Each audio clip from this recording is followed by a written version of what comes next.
Rec Room. Memories can be like a virus, popping up unexpectedly and taking over until you're on the other side of it.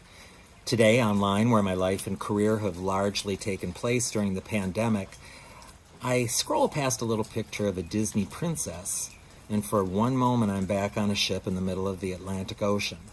There's a slight rocking. Some people don't like it, but I find it comforting. Land can't be seen. Outside, the weather is brisk, windy, and cold. There's a stinging spray of salt water when you're walking the deck, but I'm inside, protected by engineering, steel, and responsibility. I'm watching a performance of a show I've directed. A beautiful princess is talking about the wishes that each of us carries inside our hearts. To my left is a handsome young father holding a toddler son in his arms. Both of them look content. Father and son have matching brown eyes, open wide, enjoying the moment. The folds of the Princess Aurora ball gown the little boy is wearing spill into his father's muscular arms. Something about that moment takes me back to my own father, with whom I shared no such moments. In my head, I can hear him saying, "Fuck off, Greg," plain and simple. And then time moves backward even further. I'm about 11, maybe 12. We're in the basement rec room my dad tried to build. Different walls have what seem to be random types of paneling, cherry, oak, and ash. A mishmash that probably led to my insistence as an adult that things match, or at least coordinate. There are some exposed rafters where the ceiling tiles are meant to be, a few rusty water stains on the plexiglass coverings of the fluorescent lighting fixtures.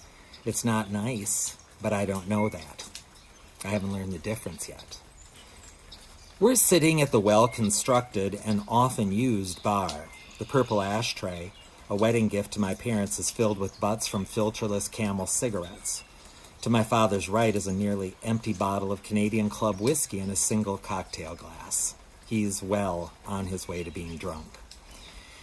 Raymond is wandering from subject to subject. I add some little fact, a piece of trivia to keep my side of the conversation going, and he snaps.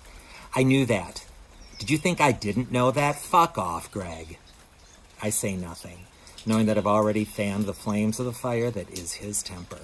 There is no right choice, no winning, and no escape. My silence is met with disdain, but that's better than answering. His jaw clenches, a sure sign that he's given into his anger. Years later, when my younger brother does the same thing, my stomach gets queasy. Uncomfortable with the silence, my dad keeps talking. "God damn it, you think you're so smart." Well, he's right about that.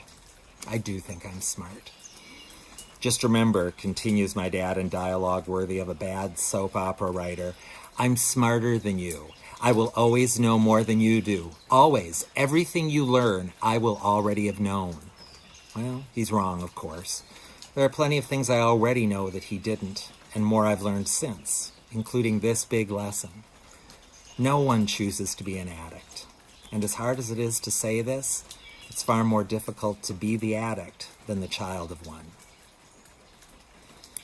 But that insight is years away. In this memory, I'm trapped, unsure when or if this will ever end, because I've yet to trust in the potential of my future. There are very few victories when you're living with an addict. Years later, I see that one of mine was not giving into my anger. Now I see my father's addiction as a thing separate from his true nature, which was kind and generous. Liquor just carried him far away from the best version of himself. The good news is that life moves forward. The trick is not getting mired in the past. You can see life through educated but fairly fresh eyes. Like that day I learned that a father can treat his son like a prince, even when he's wearing a ball gown.